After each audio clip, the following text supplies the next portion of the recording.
Angela Duncan, welcome to the REI Diamond Show. How you doing today? I'm doing amazing. Thank you, Dan, for having me. Cool. So before we jump into your backstory, why don't you tell me about what's hanging on the wall there? I mean, it's tough for my screen. It looks like some money there, a $2 bill, and some things. You want to give us a little background there? Yeah, absolutely. So one, I've always been kind of obsessed with paper money ever since I play with board games and just the money portion of it. And so what I love to teach people now is that, this is a piece of paper. It doesn't care who you are, where you came from, your education, man, woman, it has no emotions. And so we want to teach you that it's just a piece of paper and it's a tool to help you in your life. I love it. So do you want to give our audience some background on who you are and maybe a Reader's Digest version of your career? Yeah, absolutely. So I grew up in Section 8 housing and welfare. I like to say that it's a poverty mindset beginning. I didn't know anything about money. My mom was a single mother, and I definitely didn't enjoy being in poverty. I shared a room with my little brother and had free lunch programs, and I took the city bus to school. It was not a great, fun way to grow up. But at the same time, I do think it's advantageous for me because when you don't have money, you don't really have that fear of losing it because you never had it, right?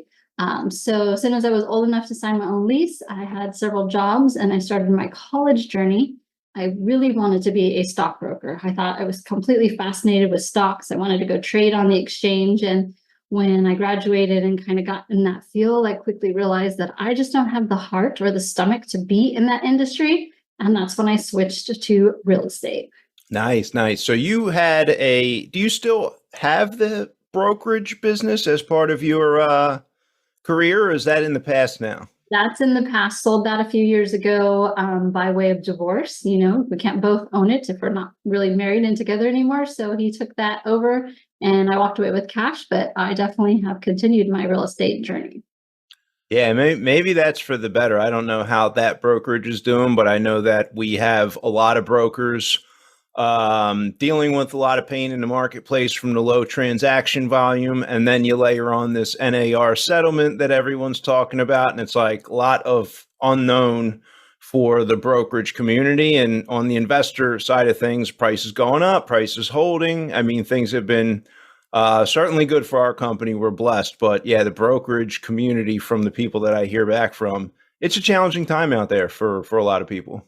Yeah, definitely agree. And the interest rates. I mean, people got used to these really low interest rates. And then, it's kind of stayed for a while, which we can talk more about, has definitely affected the commercial market as well. Oh yeah. Oh yeah.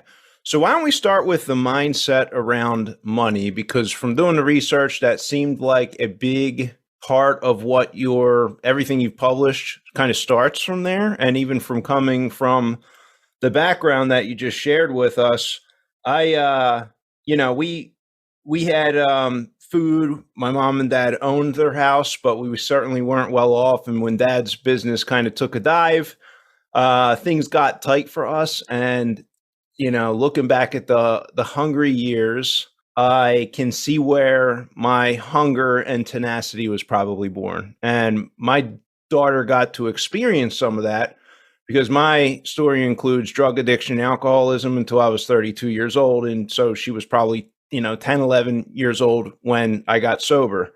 Um, so things changed dramatically and then kept growing since 2012 into the current day. So she might have some of the hunger to be able to get that, the tenacity that comes from growing up that way. But you look around and you do probably, maybe you do. I know I see sometimes people who grew up, with enough money, with plenty of money, let's say, they don't have the same hunger and tenacity to like go out there and get shit done. Right. So what would you say? How would you layer on to the mindset of money and the things maybe I started with, and what direction might you take it? Yeah, hunger is a good word, actually. I think my hunger was, I don't want to be poor. And how do I change that? And I don't have the education, I don't have the money knowledge, I don't know anybody who has money. So where do I go find these people? And I just have a very curious mind. I think that's a great skill set that I personally have. And I've learned to kind of use that to my advantage, right? And so early in my career, I worked for a bank when I was in college. And then when I graduated, I still worked for the same bank. And I would look around to see who looked like they were successful, right? Things like cars and vacations and homes that have this appearance of being successful. I would just start asking them questions and asking them, how do you approach business? And not necessarily like, what are you investing in? Because to me, how you treat people is much more important than actually having the book knowledge of investing, whatever vehicle you're choosing, whether it's real estate, stock market, whatever. Having people skills, I think, is more important. So I would ask them questions like, what do you do to find clients? Or, how do you build your book of business? And what's important to you? And how do you ask questions to clients? And they would role play with me and kind of teach me how to have conversations with clients. So one, we can understand what the client needs. And then two, we're going to be able to provide a solution to what they need in order to help them with their financial goals. So it started with the financial industry. And then as I got my real estate license in 2007, if you can imagine where we were at in 2007, I really shifted and focused on investors because I'm a numbers person. I understand numbers. I can show you a property, show you what is it going to rent for, and then break down all the numbers for you so that you can see what a return might look like. And I was working with clients who wanted either cash flow or they were looking for, appreciation someday. So I'm sure you can remember that time period too. I wish I would have bought a lot more houses during that time period, but I've always been super conservative when it comes to investing. But I really focused on the question asking aspect of my business so that I can get to know people and then find a solution for them. And I think that's the best way, no matter what business you're in, to help, build wealth. How long have you also have the Empower Her Money podcast? How long have you been doing that for? 1 year. In fact, Okay. I had major stage fright before that. The story that I always told myself, and this goes back to your money mindset or mindset in general, is that I was not going to be in front of a camera, that I should not be on a microphone or a stage, even though I might have stuff to teach. No one wants to listen to me. And so this is just a skill that I had to really practice, and podcasting for me, thankfully, has helped me to feel better in front of a camera and a microphone. I mean, much more on Zoom than, in front of 100 people. But I've learned that I have some information, and what seems common sense to me now, 25 years of studying money, isn't common sense. So I want to really teach people, and I have a passion for teaching people about money, and being in front of a camera on platforms and podcasts and stages is just the best way to educate people because you're kind of in front of them, right? So podcast has only been a year for me. Yeah, that's very cool. I've been doing mine since 2015, I believe. Wow. And, anyone who's interested could go back and hear these blundering. I was at a very different point in my career then. But one of the things that came out of hosting the podcast, and I wasn't, I did it consistently for a while, and then our business took off. And so there'd be an episode every month or two. And then I've gotten back to consistency and really come to enjoy it again as we stabilized the business and got a lot more systems in place that sort of relieved the pressure on me so I could show up for the audience again. But one of my critical skills in hosting the podcast is coming up with some better questions to ask. Well, the guests, obviously. Then you have to actually learn how to listen, right? And so that's part of it, because you're going to build another question, hopefully, off of what's being said. But also asking questions of myself, right? What questions are you asking yourself that generate a new course of action? And a lot of people haven't figured out what the question is. So what do I want out of life? What are my goals? What are my next steps to get there? Why do I even want to achieve those goals? Where do I want to live? Who do I want to be in a year? Do I care who I am in a year? Am I even asking any questions of myself to try to formulate some vision for the future? Are there any interesting questions that you remember asking yourself along the way? Yeah, I had a great mentor. And the one that I consistently ask myself is when? What's important now? Because you could have so many unknown factors in front of you, right? So I have my podcast now. I exited my last company last year. So I've been in this podcast world for about a year. I don't have a business that I run. I don't have anything I'm going to sell on this podcast. So I'm really in a growth phase right now. What's important now for me I had some bucket list items that I wanted to do. I wrote a book and became a bestseller last year. I now feel more comfortable speaking on stages when it comes to especially the topic of money and real estate. So for me, what's important now is a very important question, because it really dives into what is my goal in this moment? How do I allocate my time? Who do I need to meet and get in front of? What kind of connections am I missing to get to that next piece of my career? So I think WIN is a great way for you to kind of stay on top of what you're currently working on and making sure that you're super hyper focused on those goals. Yeah, that's great. Have you read Gary Keller, The Millionaire Real? Wait a minute. Yeah, What was the other? MREI. Which Yeah. one am I? Gary Keller? Yes. The one thing. That's which one I'm thinking of. Gotcha. His most recent one. Yeah. You've read that one? Yes. Yeah, that's another one I like to tie in with what's important now. And even where I am now, it's like the more success we've had as a company, the more things pop up that could really look good, like the opportunities I should be focusing on and spending my time. And I try to dial it back in with WIN, what's important now, but what is the one thing that if I get it done, it's going to make a lot, like everything else or a lot of the other stuff, irrelevant for whatever I'm trying to accomplish. I had a mentor on the money mindset thing. So, I've been broke, like living in a house. I remember in 2011, owned in partnership in a sense with a friend of mine who's a broker, and he got the money and we're going to 50-50 split. Well, I was pretty much living at my mom's house at 31 years old. So we're going to move into the house we're flipping. And I remember like baked beans and scrambled eggs.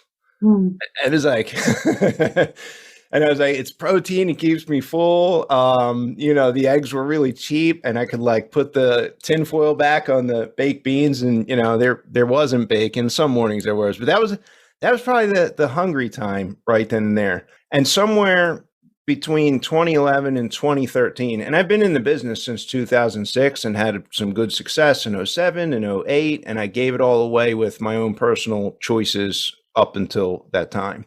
But one of the things that jumps out, Dan Kennedy had a book that he co-wrote with somebody who was running the real estate meetup. And so he gave them out as participation for being a part of his example at the meetup. And that's how I got the Dan Kennedy book.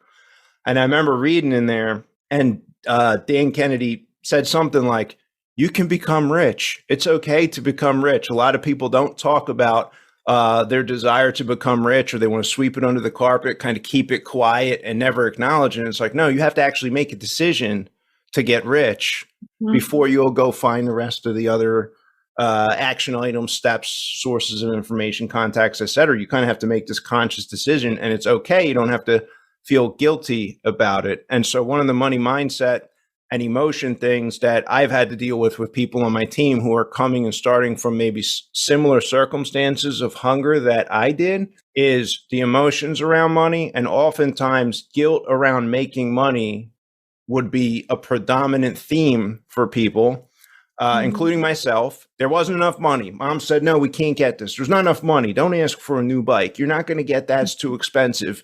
We don't have money for that. Turn the heat down.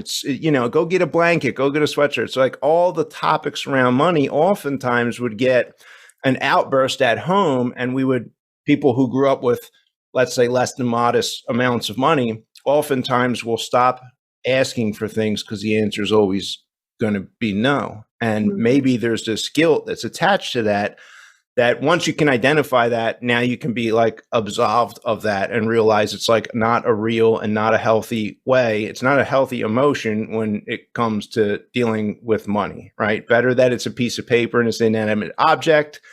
It's going to move around on its own according to the forces of the economy. And that has been big for us. And they look at people who grew up in middle class situations or even upper class, and those kids have no problem asking.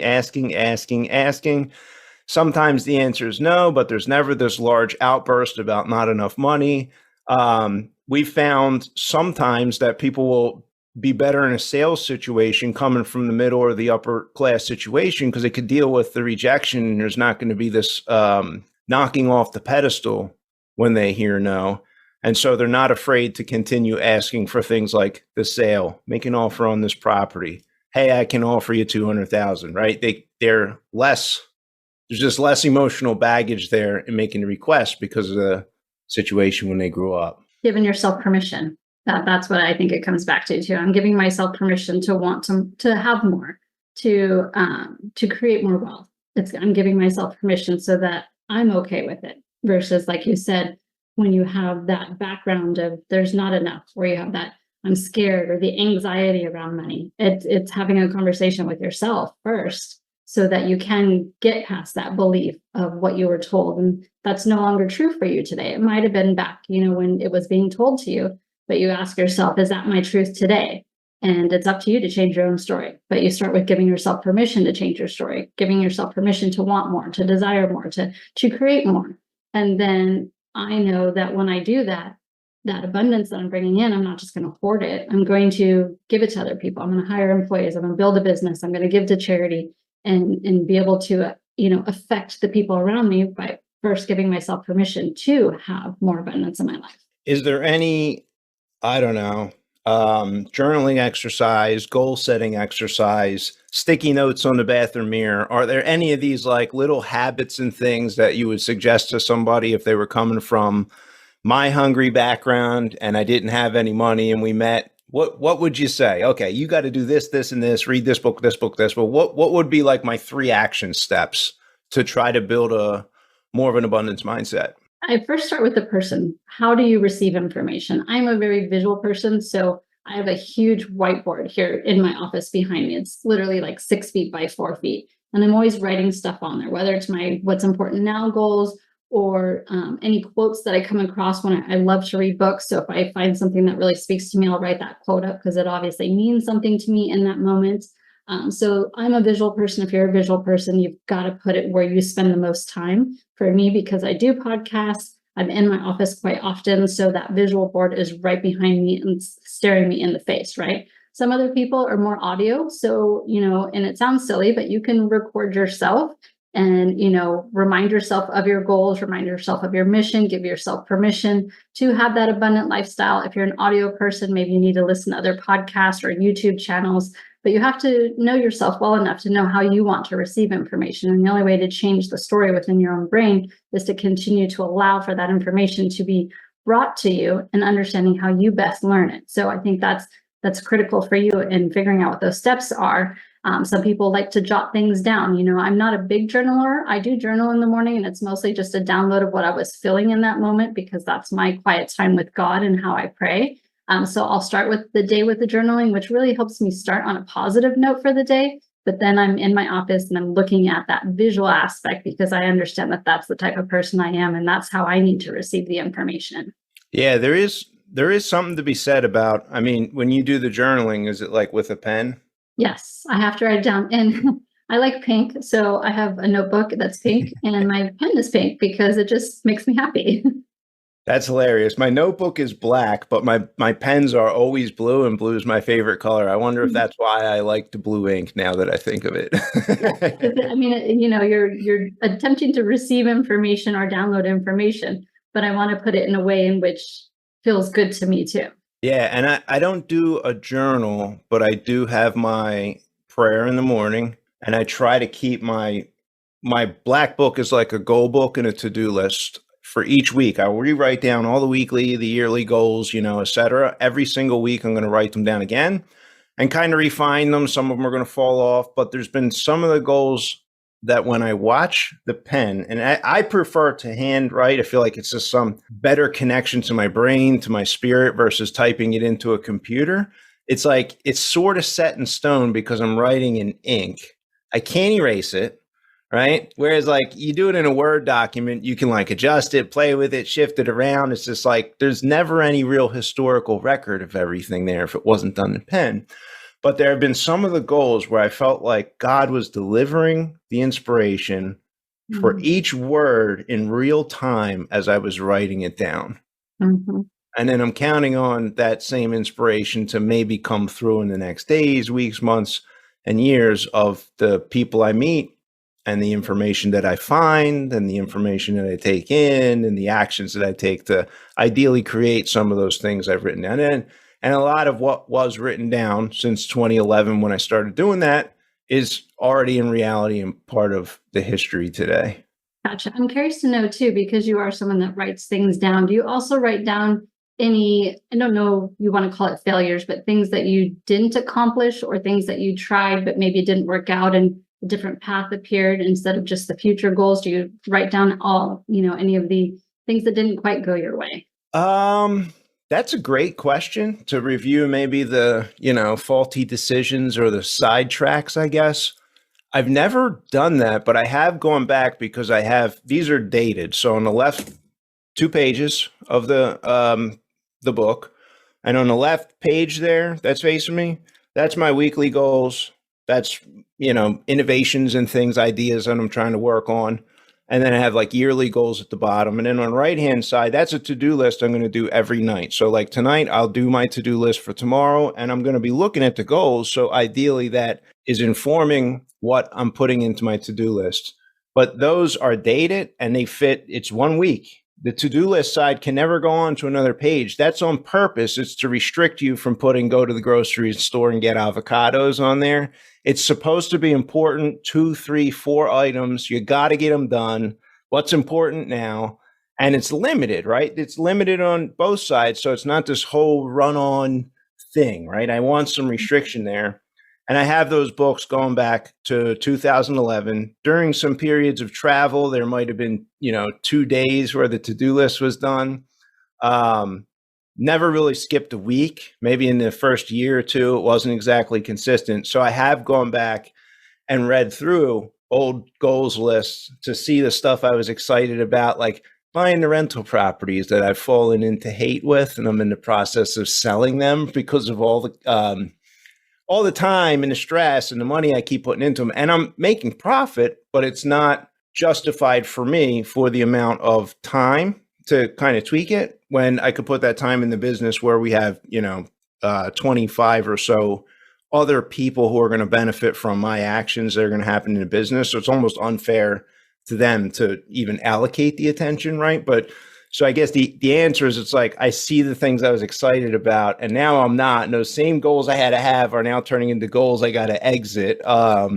So it is interesting to actually be able to go back through the archive and sort of see where my mindset was at and how things have evolved. And one of the things I read recently is not to beat yourself up from the past decisions, because it's like, oh, this, 2 years ago or 3, whenever I was all excited about the apartment buildings, buying them, I made the best decision I could with where I was at emotionally, financially, intellectually, spiritually. I did the best that I could. That was the decision I made. And yeah, I may have made some different decisions now, knowing everything I do, but I think not beating myself up over those decisions, for anyone listening, we all have made mistakes and we're going to probably make a few more in our future, but to realize that we did the best with all the tools and the information available to us at that time. And if we didn't, do the best, and we know that, and hopefully put ourselves in a better position to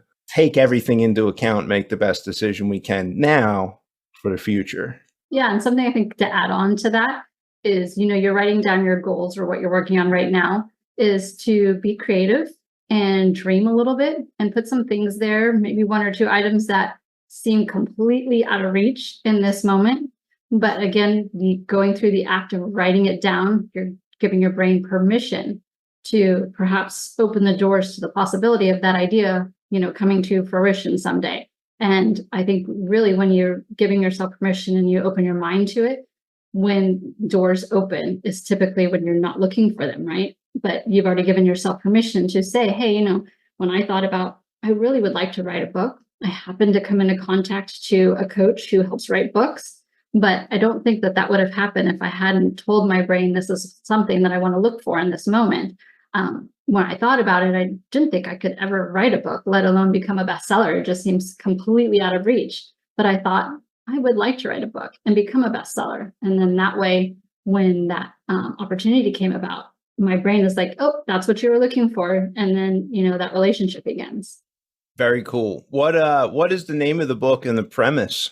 Yeah, so the name of the book is called Empower Your Money. I wanted to write a book, 101 tips, like practical items that you could read in the book today and walk away and implement into your life immediately. That's how my brain works, right? Tell me what to do. Give me the action items so that I can go do that. So empower your money because it's about you. It's not about me. And I really wanted the focus to be on women because, I go back to my mom. Perhaps if she had a different mentor or different knowledge as a parent, then maybe I would have had a different lifestyle. I might not be where I'm at today, but I want to reach those people who don't have the mentors in their life, or perhaps they just don't know any different. They didn't have the education. How can I give you some practical items that will just give you one tiny step so that you can make a difference in your life today that could potentially be a huge game changer for you later, right? But you don't know about the tips. You just don't understand how money works. No one ever taught you anything. So how do I reach those people? Well, you put it in a book. The books could be in the library. You can pick it up and you can order it on Amazon, which ships just about anywhere. And my Kindle version is $1.99. So it's like, I want to reach that group of women and let them know that I see you, I acknowledge you, I know what you've been through, and I understand that. So here is something for you to make a difference in your life. But you've got to read it and you've got to make the action items, right? You have to implement what you're learning. And if I can make it as simple as possible, just a couple of key items for you to change, then the impact could be huge. And to think about that, it really just brings me excitement and warms my heart to know that I can have that kind of impact on someone to help them break that cycle and change their life. What are 3 examples of tips that maybe the people doing them think are commonplace, but you put them in the book and they're not commonplace for people on the front end before you've achieved a certain level of financial intelligence? Right. So one of them is understanding how many apps are out there right now where you can generate money. Most people know about, Rover, where if you have a free Saturday and you want to go walk someone's dog, you can get paid for it. But if you have a house with a backyard, there's an app where you can rent out your backyard to other dog owners because they live in a condo and they just want to let their dogs run around, right? You can Wow. your garage, you can rent out tools. We obviously know about like renting out a room and some of those things, but just opening your eyes to other opportunities that you already have right now that maybe you're not utilizing to create more income. And maybe you need to get out of debt. Maybe you have some financial goals. Like, how do I help teach you other ways to make money? So that's one of the things. I also like doing swap parties, depending on what you have in your house. It could be, clothes, shoes, it could be cookware. Whatever it is that you might have in your house, doing swap parties with some of your friends, because you can donate it and maybe it goes to good use, maybe it doesn't. So much of our donations actually end up in landfills. I think a lot of people don't really realize that, or it goes to other countries. So how can I have something fun with my friends? And we could swap some things that maybe I don't need anymore. Maybe they have something and I don't have to spend money, but it brings me into community and it could spark a conversation. Maybe they know something that they can teach me or I can teach them. So being in community and having mentors around you is really important. And then my first tip in the book is giving yourself permission to invest in yourself. Sometimes you hear people say, if I take too much time to read a book for myself, or if I go to school, taking time away from my family. But to me, that is the most unselfish thing that can do, because if you are taking the time to make yourself a better person, then the impact that you have on everybody around you, your friends, your family, your coworkers, is huge. But you have to put yourself first sometimes. And especially as women, we have a hard time doing that. So I'm giving you permission to invest in yourself first so that you can become the best version of you. Yeah. And if I take that, giving yourself permission to invest, if I take that to like an infinitesimal size for me back in that 2012 time period, I remember Dan Kennedy suggested something like 15 or 18 books. He like had this list of books and was like, oh my gosh, this is what I have to do to get rich. Okay. And I remember buying them each, Angela. They were like used books on Amazon, and I paid like a penny each or 10 cents each or something. So the total cost without the shipping on like the 18 books was like $3 or $4.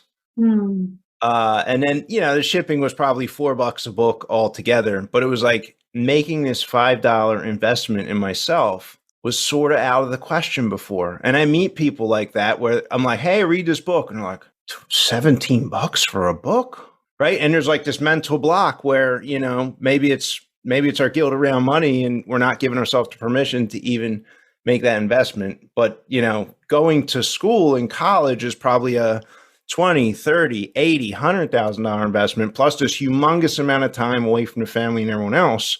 But if the right mentor can give the right book recommendation with the reasoning behind why the recommendation is made, I think that's so important when someone's taking a book recommendation.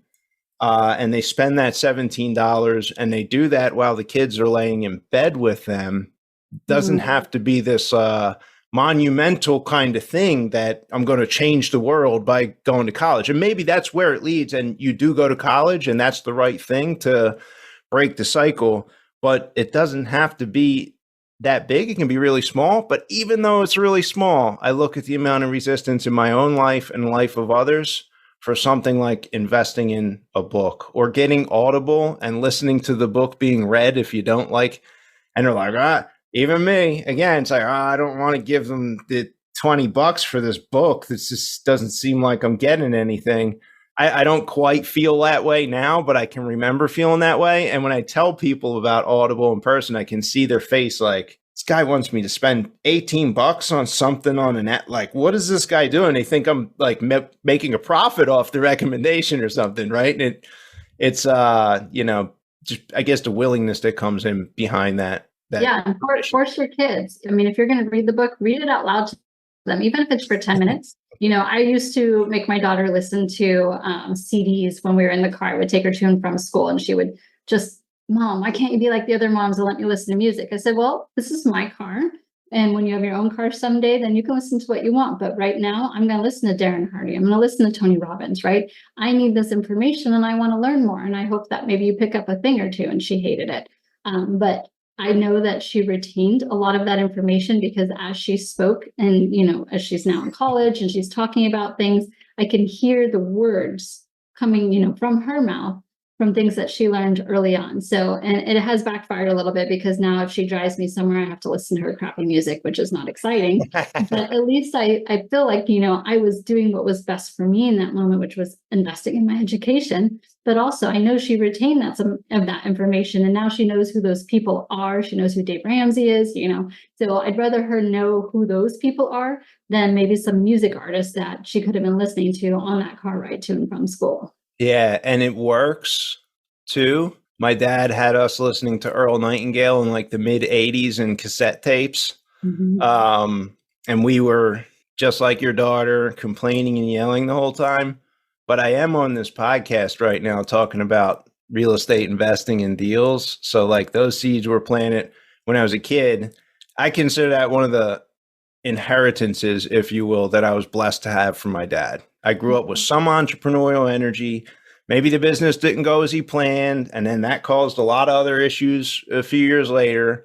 But that was my experience. My experience was, generating leads and selling jobs and going to deliver the job and, getting to see some of that stuff growing up. It's priceless. It was a big part of my my history and fertilization in the ground that seeds could plant later and easily grow where some people may not have had that experience. Very encouraging. So let's shift gears here a little bit. When the booking agents were connecting us, they mentioned tax lien investing and tax deeds. And this is something I've known about it. I've never bought a tax lien from any of the counties, we did buy a tax deed from another investor, but we kind of got pinched and there was all these other fees and we lost like $20,000 or $30,000 because we didn't know what we were doing. We're like, we're never doing that again, right? So would you mind kind of giving me the better, I hope you have better experience with those if that was in the publishing content. Yes. So I've done the fix and flip. It can be a lot of work, a lot of unknowns, and I'm not really excited about dealing with contractors and the end buyer, right? I also did single family homes and I got tired of managing my own properties. You could have the best application and then they move in and all of a sudden it's a nightmare tenant. So I thought, well, I know real estate for me is still to build generational wealth, right? And to help my retirement plan. I don't believe in the stock market as much as I do real estate. So how else can I invest in real estate but not have all these headaches and still be conservative? Well, it seems like it was an impossible task, but I came across a book many years ago called The 16% Solution. Well, I'm a numbers person. If you put a number on the front of a book, most likely I'm going to pick it up and start reading it.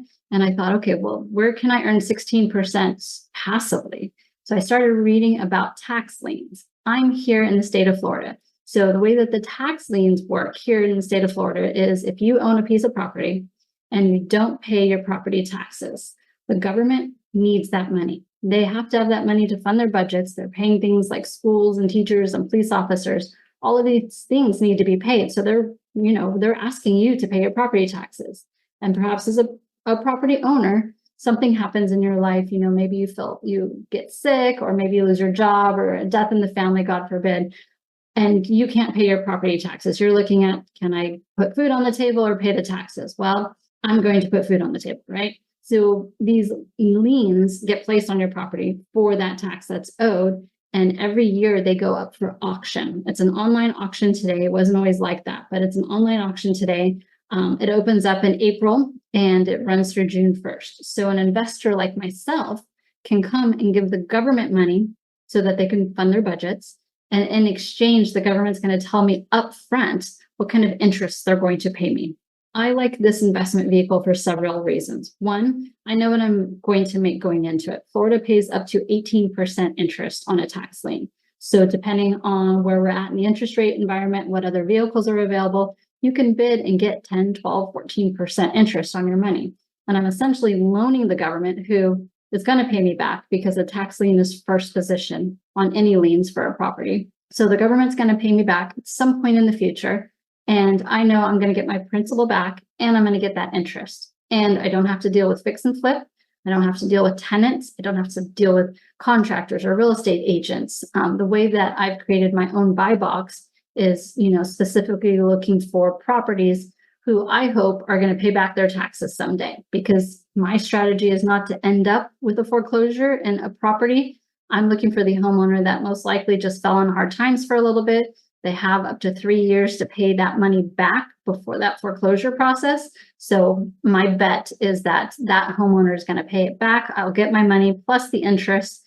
Yes, it's taxable. There's no, real estate write-off benefits when you're doing tax liens like some of the other vehicles, but it's conservative. I know what I'm going to get at the end of the day, and I'm fine with that. I've got some work that I do in the front end, but for a couple months out of the year, I'm doing this type of work, and then I sit on it and I wait for the. Interesting. What's the average cost of the tax lien? It depends. I stay away from condos. I stay away from mobile homes. I stay away from anything really that has an HOA or a monthly maintenance fee. I mean, you can look at a tax lien for as little as a couple $100, or you can look for tax liens that are in the thousands. If you think about in Florida, my house, for example, my property taxes are about $5,000 a year. So that tax lien would go up for auction for that $5,000. So it's really important for you to understand what your personal buy box is.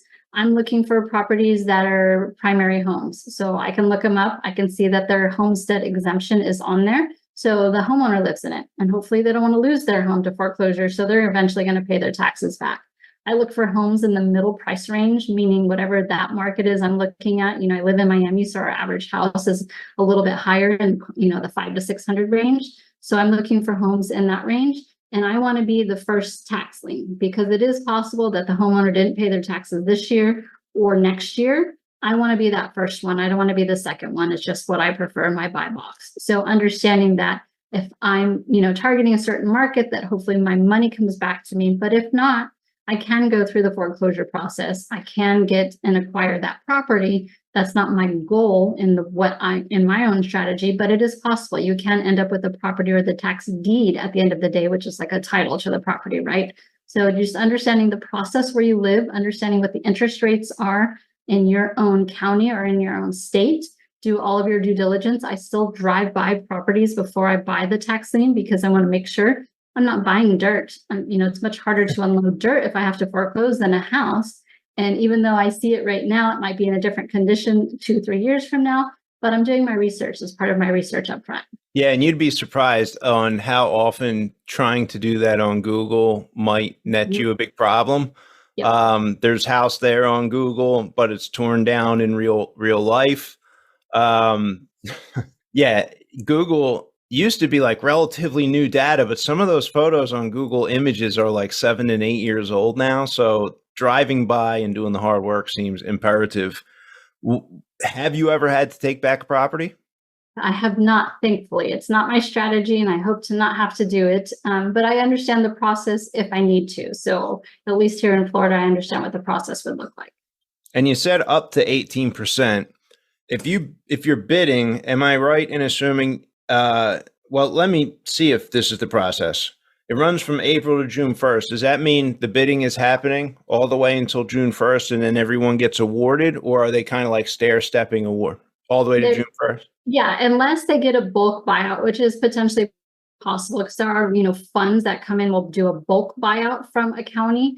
Yeah, usually that's what occurs. It opens it up so you can see what the inventory is available, so you can do your research, make your bidding, change any bids if you wish, but then it has a hard stop. And On the first. Yeah, so you're probably going to ask this. So say, for example, you and I are bidding on the same tax lien. Well, I tell the county that I want 12%, and you say I want 10%.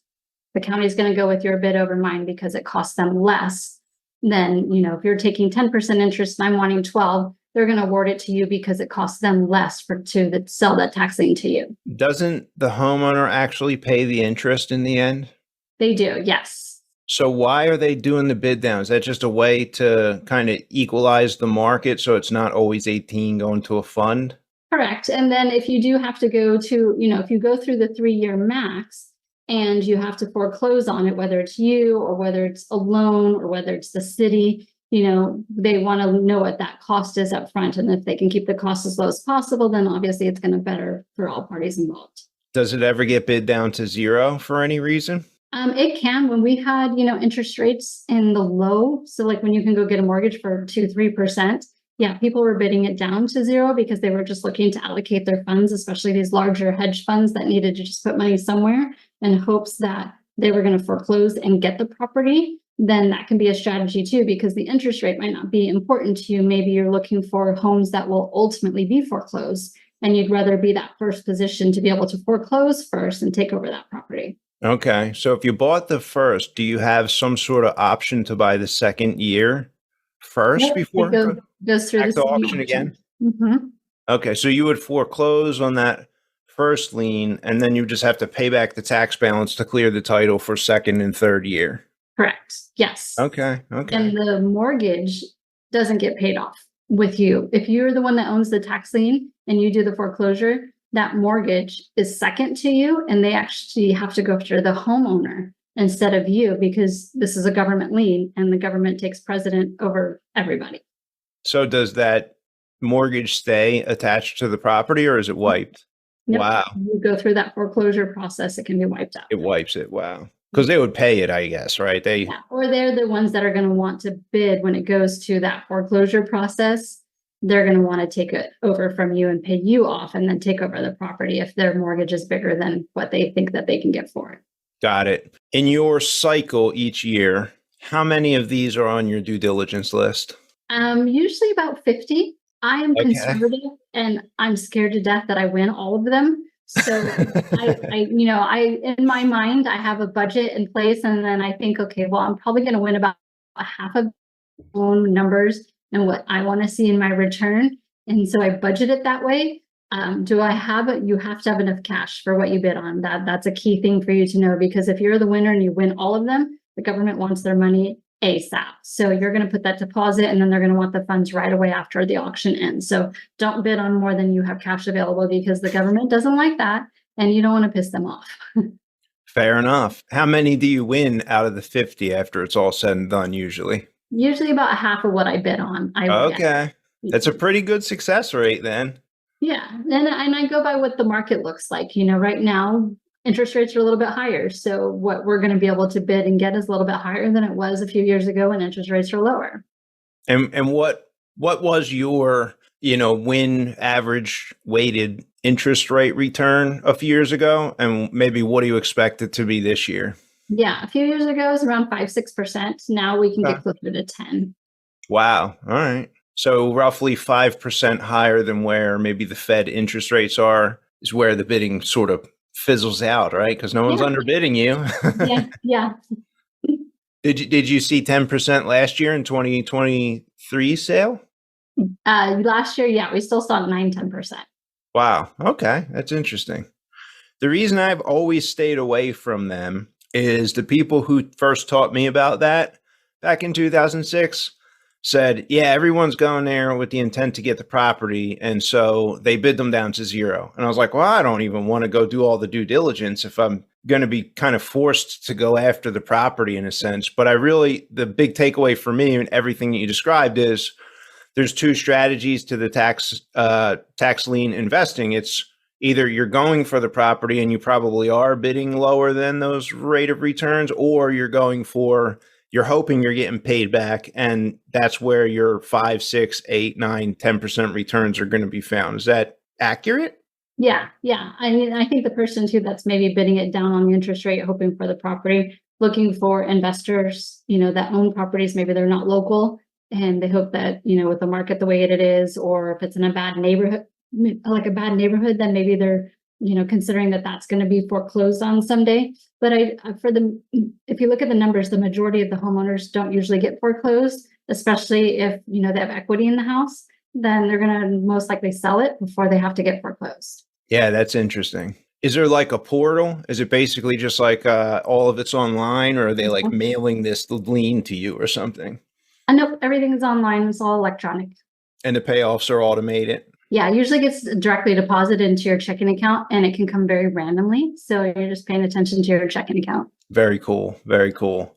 Do we have enough time to touch on the tax deeds at all? Yeah, I mean, a little bit. So some states don't do tax liens. They don't offer that. They will only do tax deeds, which means that they go through the foreclosure process and then they put the deed of the property up for auction. And those are typically in person. So when you see like the courthouse and people bidding, those are tax deed states. Alabama is a good example of them. They don't do tax liens. They just want to foreclose and give you the property. A lot less maintenance for them. Perhaps they have less homes available, so they go that route as well. So that's a good opportunity maybe for some flippers. If they want to go to the auction houses, make sure you do your research, which includes doing a full lien search. Hire the title company, maybe do it in bulk with them and get a discount fee, but doing that lien search, because chances are there's other liens. And just because you foreclose a property doesn't mean that, some of those are going to stay on. Like if there's overgrowth and there's city liens, the county and the city liens kind of will stick to the property too over the loan. But you also don't want to do a bunch of research on a property that has a big loan attached, because they're likely going to be at the auction and outbid you. But it's a great opportunity if you already have a system in place for fix and flips, because then once you own the title and you go through the quiet title process to clear it completely, you're getting your own bid. You already know what kind of work you're going to do to it. Maybe you have a group of investors or an email list that's already available to you. So you already have that system in place once you acquire that property, just like you would any other acquire. It just takes, it's a different strategy. Yeah, when we bought our tax deed, that's what happened to us. I assumed, oh, it's clear, it went to tax sale. But it was the city of Chicago boarded it up and then cut the grass for the 3 or 4 years while it was delinquent. And they got to charge above market rates, and it was like a $30,000-$40,000 lien. We were responsible for it. So we took it on the chin on that one. Yeah, and it can be negotiated. I mean, here in Miami, I saw a home with $100,000 worth of liens, all of that similar trash, dirty pool, fence fell over, stuff like that. And the county ended up settling for $10,000. So they can settle for it. You can get an attorney to negotiate it for you.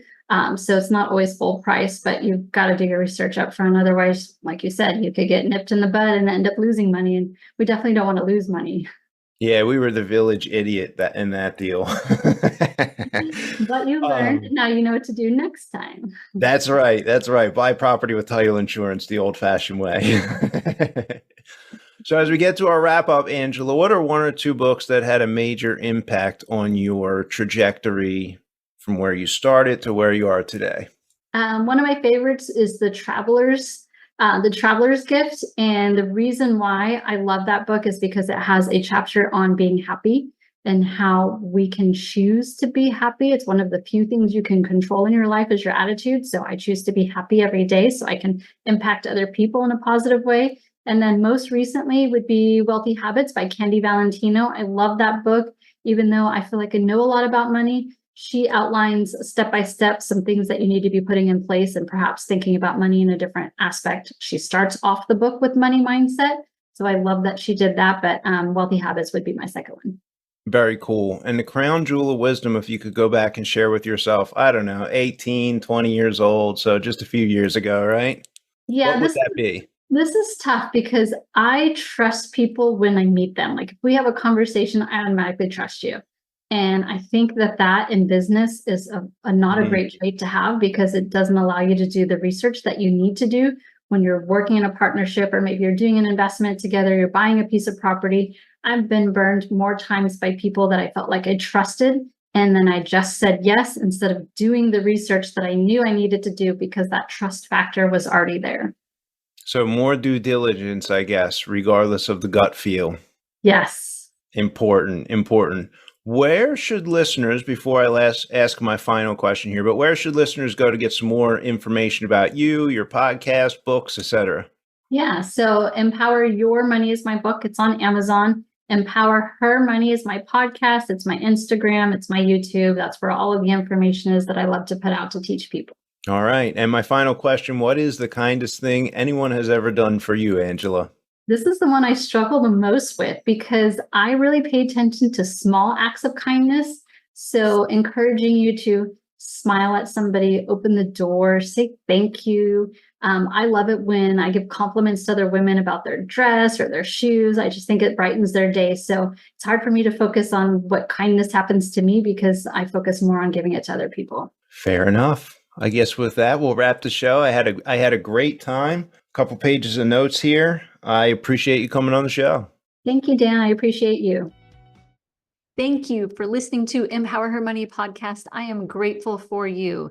Please make sure to leave us a 5-star review, like this podcast, share it, subscribe, and let's keep teaching others how to take control and be empowered with their finances.